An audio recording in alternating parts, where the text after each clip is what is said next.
Welcome into A to Z Sports Prime Time on this Wednesday night, November the 20th. Lovely to have you here for another episode of the Prime Time program. Headed over to practice today to catch up with all of the things that are going on with the Tennessee Titans. Only their second divisional game. We are in week 12. They have not played a divisional game since week 6 against the Indianapolis Colts. And at this point, they are looking at a situation where there is some opportunity to stay alive here. I mean, a loss would essentially damn them, and they would be officially a losing team if they lost their 9th game of the season, if you didn't already know that, at 2-8. But a 9th game would guarantee, or a 9th loss would, of course, guarantee that they have a losing record in 2024. But because it is only their second divisional game, they still have the opportunity to, I guess, try and dig themselves out of the hole. And there are some reasons to think that they might be able to do it. Now, Houston's a tough place to start. On the road at Houston is a tough place to start. In fact, I think the last time they were there, they lost like 34-3 or 28-3 with Levis getting hurt, Ryan Tannehill going in, Andre Dillard sabotaging everything, and it being one of the worst Titans games played in the 2023 season, which was filled with poorly played Titans games. So that's definitely saying something. But we are going to get into tonight some positives for this team that are not quarterback related. It was a struggle to find something other than quarterback related to discuss tonight, but we found it, and we found it from cornerback Jarvis Brownley Jr., who has, of course, played a ton of football this year. He's damn near had 500 defensive snaps this year, played a ton on special teams as well, out of necessity, and a conversation that he had with Justin Jefferson that should make Titans fans feel a little bit better about, if nothing else, the quality of their defensive depth while their top 2 guys are out. So you're going to hear from Jarvis Brownley Jr. here in just a second. Right after we get into the show, we'll also talk about which of the 3 rookies who are playing the most snaps right now, Latham, Sweat, and Brownley, have the highest ceiling. A little rising and falling is how we will put a bow on this bad boy for tonight. But before we can wrap it, we have to get it started. Before we can get it started, I need you all to share this broadcast around on Facebook, YouTube, Twitter, and on Twitch. If you are hanging out on Twitter, please retweet the show in the bottom right-hand corner of your screen. If you're on Facebook Live, you can share. You can share now to public. That, of course, is in the bottom left. And if you're on YouTube or Twitch, please like the video. Please subscribe to the channel. Please copy the link and text it to a friend. We always love when you do that. We always love seeing new faces and new names in the comment section as we get this thing rolling. Welcome into A to Z Sports Prime Time from the Zen Sports Studios. I'm your host, Buck Rising. I'm proud, as always, to be presented to you by Two Rivers Ford, the South's most trusted Ford dealer, and where you can get your turkey trot in this year. If you haven't made your turkey trot plans for Thanksgiving Day, go to tworiversford.com to find out more about how they are hosting a 5K and also raising great money for the Animal Rescue Corps, who, of course, does great work for all of the animals humanly possible. So it's a great thing to support. tworiversford.com for more information. By TrueMap Fitness. Go to TrueMap Fitness for your first workout free as a Middle Tennessee resident, which is great. TrueMapFitness.com for more information. And Zen Sports, where betting just gets better. Promo code ATOZTN gets you in on all the action at zensports.com. You can also find out more about how you can get tickets to Super Bowl 59 in New Orleans, which would be a great deal, courtesy of Zen Sports. We're not here to talk Super Bowl tonight, but we are talking about a team that could theoretically play in the Super Bowl this year, and certainly a Super Bowl caliber wide receiver, an all-pro wide receiver, heaping significant praise on Jarvis Brownley Jr. So the question that I'm going to ask you tonight surrounding these rookies is, which of the 3 have you seen between J.C. Latham, the first-round pick, and Tavondre Sweat, the second-round pick, and Jarvis Brownley, the fifth-round pick, who has been the most impressive Titans rookie so far? Facebook, YouTube, Twitter, and on Twitch. It's your Two Rivers Ford take. As I mentioned, it's presented by Two Rivers Ford, the South's most trusted Ford dealer. So we caught up with a couple of players in the locker room today, and I don't have video of it, but I do have audio of our discussion with Jarvis Brownley Jr. Also talked to Jeff Simmons about playing with Danico Autry. You can read more about that at AtoZSports.com this week. Also talked to Will Levis about the places that he's improving. But Jarvis Brownley continues to be an interesting figure in the mix. And, he's not playing like all-pro caliber football or anything like that. I don't want to make this seem like, the Titans have found their next L'Jarius Sneed. Those two players do have a lot of similarities, even down to their draft pedigree.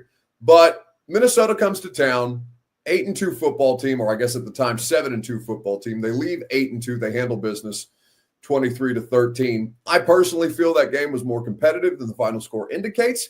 And a part of that was the Titans defense in spots playing really, really well against pretty stiff competition, and that includes Justin Jefferson. Now, he's going to get his numbers no matter who he's matched up against, no matter what defense, no matter if you've got healthy defensive backs, no matter if you're playing backups.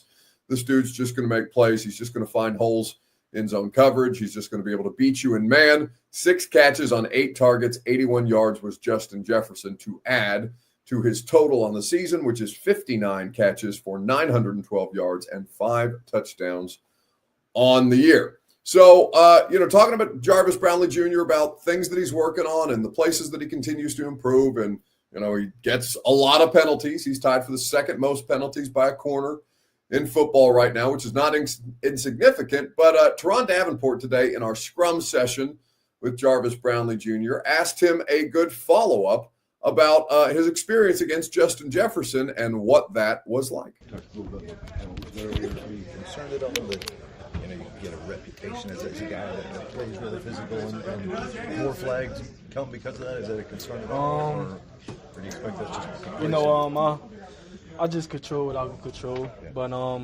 with that being said, I gotta work on putting my hands down sometimes, and that could cause me to be too aggressive.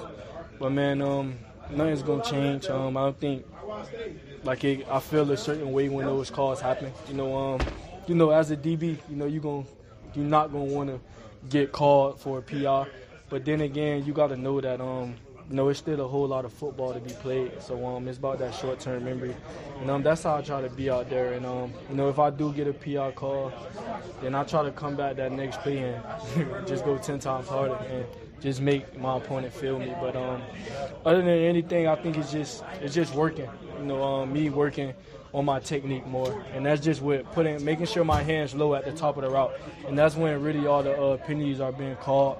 With me at the top of the route, whether I like it or not. But, there's always room for improvement. So I'm willing to improve. I'm willing to put the work in and to just better. Do you regret it all saying that you were going to put your hands all over him last week going into the game? No, I don't regret nothing. The penalties, they is what they is. There's nothing I could do about that. But, I feel like I played well. I played pretty good. But, without those 2 PRs, then I would have had a perfect game. But, that's not how it goes. But, you just try to improve each and every week. So this week, I'm going to try to come out here this week and get no penalties at all. Did you get to talk to Jefferson after the game? Of course. I talked to him in the game too.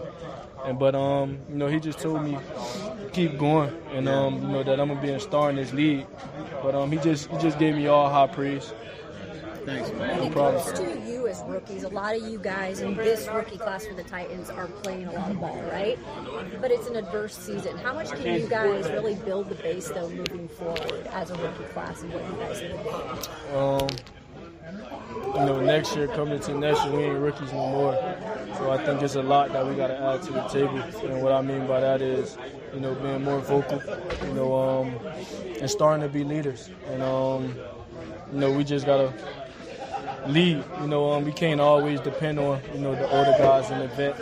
If we out there playing and, we making plays, we helping us win, then I think, we should have say-so as well. But I think it's just us being leaders, coming into the next year knowing that, we all got roles that we need to be played, and that some of our roles are either better than others. So, just being a leader and stepping up, being more vocal and holding guys to all the same standard. You guys talk a lot about, as players, coaches talk a lot about not taking moral victories. Why is that a bad thing when you're 2-8? Like, why not take a moral victory when you play well? Because I think everybody's still in shock that we are 2-8 with just the guys that's in this locker room, the scheme that we play, and I honestly myself, I come and wake up every day and it still be shocking to me because, we lost 8 games, but how we still the number 1 defense, I never saw anything like that. So, man, it's a lot of things that we got to work on, but that's just with the little things, and that comes with discipline. Guys showing up to work on time or coming 5 minutes early, not just coming up on time and things like that. So I think it all boils down to the little things and the reason why we're not having the season we want to. And, that plays on both sides of the ball. You had mentioned that one of your penalties, at least Mike Brown's penalty, is kind of the cost of doing business with the way you guys were really physical in those plays. Is that encouraging for you in the way the coaching staff has supported specifically your physical approach? That shows that these guys, they ride with me, they care for me, and they also got love for me in this game. But man, like I said, man, you control what you can control, and that's something that I can't control. Can I beat around it? Yes. I'm gonna leave that up to myself. But just short-term memory. Those things happen. You got to know that he's a top guy in this league. So you got to be very careful when your hand placement is in the wrong place. He's close to getting that. So that's Jarvis Brownley Jr. speaking today in the locker room. A to Z Sports Primetime is made possible by the wonderful folks at TrueMav Fitness in the Gulch. Go to TrueMavFitness.com for your first workout free. As a Middle Tennessee resident, no workout ever recycled or repeated, just the best in the business at TrueMavFitness.com. They will always put you in position to succeed. A lot of good stuff there from Jarvis Brownley. And, the penalty part of it is not insignificant, right? He's getting penalized at a rate that is only less than about 3 other players at this point. Right now, him and Carlton Davis are tied for Carlton Davis of the Detroit Lions are tied for the second most penalties among corners in the NFL this year. But this dude has played well. And listen, he didn't have a great day against like Justin Jefferson specifically for Jefferson to kind of, tell him he's going to be a star in this league. I mean, that's no small thing coming from an all-pro caliber wide receiver, even though the only time that Brownley was matched up on Jefferson, he did allow 1 catch for 25 yards as a 1st and 10 play in the 3rd quarter. So he's a 5th-round pick. He's been asked to fill in on both sides for L'Jarius Sneed and Cheeto Awuzie. Him and Darrell Baker are playing pretty solid football at this point, especially given the circumstances. And Brownley, to me, has felt like one of the more positive revelations out of this season. 478 defensive snaps has he already played. He's played more snaps than that, including special teams, but specific to defense only, where he's lined up primarily at outside corner. 478 defensive snaps because of those injuries to the rest of the secondary, and he's held up pretty well. He's been targeted 45 times.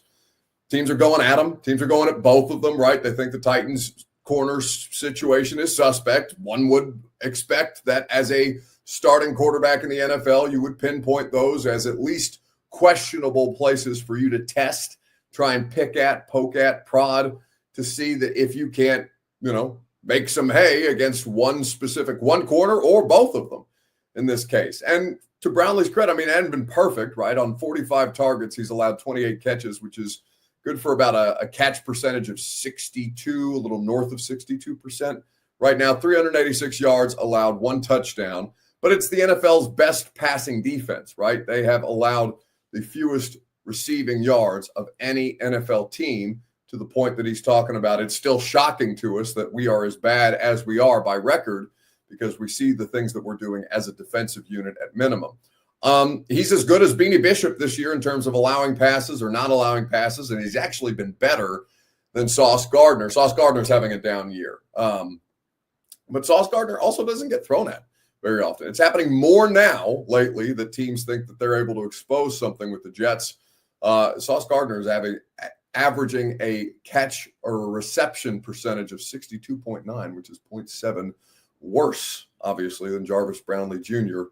at this point. So the penalties, he has to be better. Nico Collins coming up this weekend. He's coming off or has come off the injury, been off IR now for a little while. Will Anderson, by the way, back at practice in a limited capacity, so something to keep an eye on there is that Texans pass rush is the next opponent, a pretty concerning thing just for anybody to go up against, especially a team with an offensive line that's as suspect as this one. But it was cool for, I know, Jarvis to get that acknowledgement from Justin Jefferson.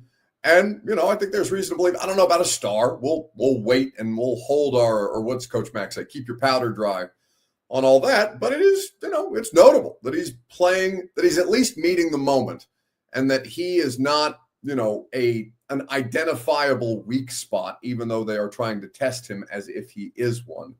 To his credit, he's held the fort. A to Z Sports Prime Time is made possible by the Ashton Real Estate Group of RE/MAX Advantage. Don't sell without the intel edge that only Gary Ashton can provide to you. So, which of these three rookies has been the most impressive so far? J.C. Latham, T'Vondre Sweat, or Jarvis Brownley Jr.? I think the conversation is about all three of them, because the two, Latham and Sweat, are obviously the more talented and better players at their position. But I'm not entirely unimpressed with the situation for Jarvis Brownley Jr., given the degree of difficulty that's been thrust upon him as a rookie fifth-round pick. I'd probably say I'm most impressed. It'd be tough for me to not say that I'm most impressed with Latham, because for him to come in and play as well as he has and have the attitude that he has and continue to get better on a poor offensive line, he does deserve a ton of credit for, we think, solidifying the position that has been their nightmare for the better part of 3 years at this point. So that's hard for any rookie to come in to do. He's playing well for a left tackle, not just for a rookie at this point, and he continues to show areas of improvement on a weekly basis. But it's really between him and Jarvis Brownley Jr. to me right now, because what Jarvis has been asked to do is really, really damn tough. And corner is arguably the hardest position to play in the NFL right now, given the degree of athleticism required, given how slighted or slanted the rules are against the defense and against defensive backs specifically. It's really, really difficult to play outside corner in the NFL, especially because there's not a Justin Jefferson every week, but damn near, right? It's Justin Jefferson, it's Nico Collins. Who else have the Titans seen this year? Devontae Adams wasn't yet on the Jets, and he's probably not. He isn't at the peak of his powers, but you understand that there are high-level wide receivers all over the place on a weekly basis. Jamar Chase is not too far in the future. This man has 12 touchdown receptions this year. He's a monster.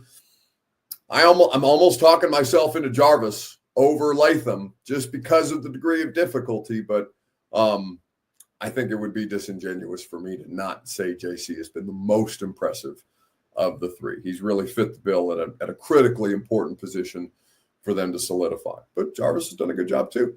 Now, for the player among the three of them that has the highest ceiling, Facebook, YouTube, Twitter, and on Twitch, in the comment section, we can talk about it together right after I remind you that Zen Sports makes the primetime program possible. They also give you the opportunity to go to the Super Bowl. Go to the big game. Zen Sports has you covered when you visit zensports.com. They will offer you the opportunity to participate in the big game sweepstakes only at Zen Sports, where every dollar that you play with, every dollar that you bet is good for one entry. You can have multiple entries. Parlays get you even more entries at Zen Sports in the app. Promo code ATOZTN is how you get in on the action. They're also offering you great financial prizes as well. So go to zensports.com. Terms and conditions do apply. Must be 21 plus and in the state of Tennessee to bet. at Zen Sports. So let's look at a couple of cut-ups, courtesy of Brandon Thorne, of both J.C. Latham and T'Vondre Sweat, because Brownley doesn't have a higher ceiling than the two of them. Though, L'Jarius Sneed was a 4th-round pick. Brownley's got a lot of similar characteristics. I'm not saying that Brownley is for sure going to be L'Jarius Sneed, but, keep an eye on L'Jarius Sneed. He's clearly got some promise. So let's start with J.C. Latham, and these cut-ups are from against the Chargers film. You see the way that he controls his blocks. You see the way that he finishes through contact, the way that he anchors, the way that he just tosses dudes out the club. I believe on that last snap, that was Bud Dupree.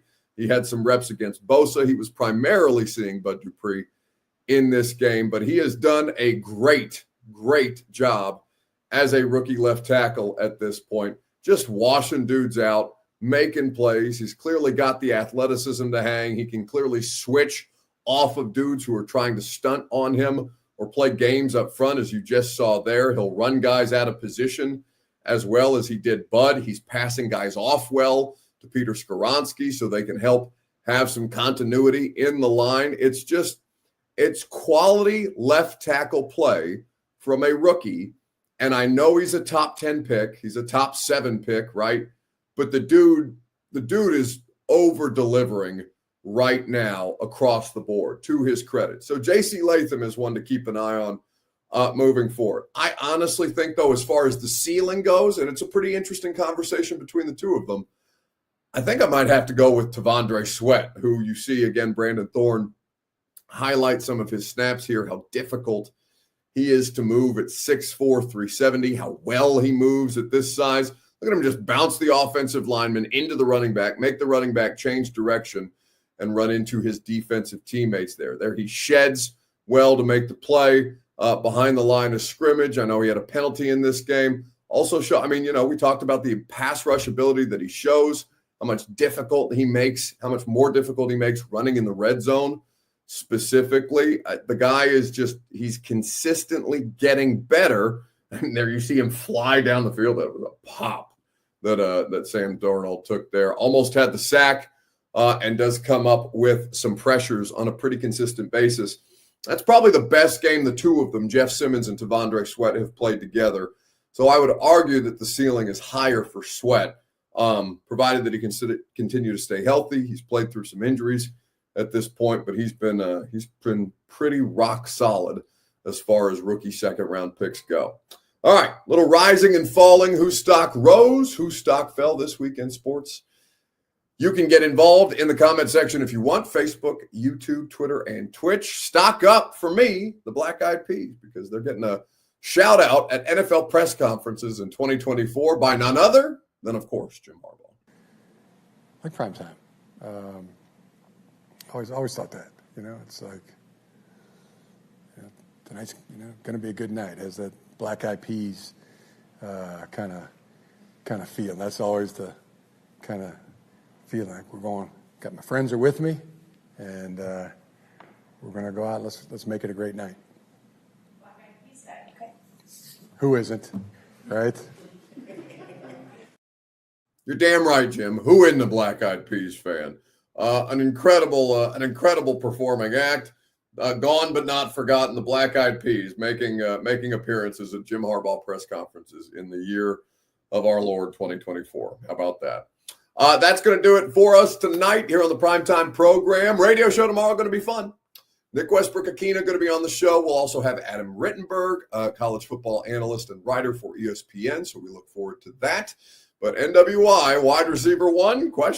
He's got more touchdowns than half the best players, half the best wide receivers in the league at this point, more than half the best wide receivers in the league at this point, including A.J. Brown, and he's done it on 15 damn catches. It's crazy. So we'll look forward to NWI, who will also get us gassed up for Indiana, Ohio State, Nick's alma mater, my alma mater. So we'll have a little Hoosier love tomorrow on the radio show in about the 11 o'clock hour. I think Rittenberg is on in the 10 o'clock hour. So that will be great fun had by all. Come hang out with us at 10 a.m. on 104.5 The Zone. And I will see you guys for one more episode of Primetime tomorrow. Go home! Go home! Go home! You're embarrassing Nashville! Go home!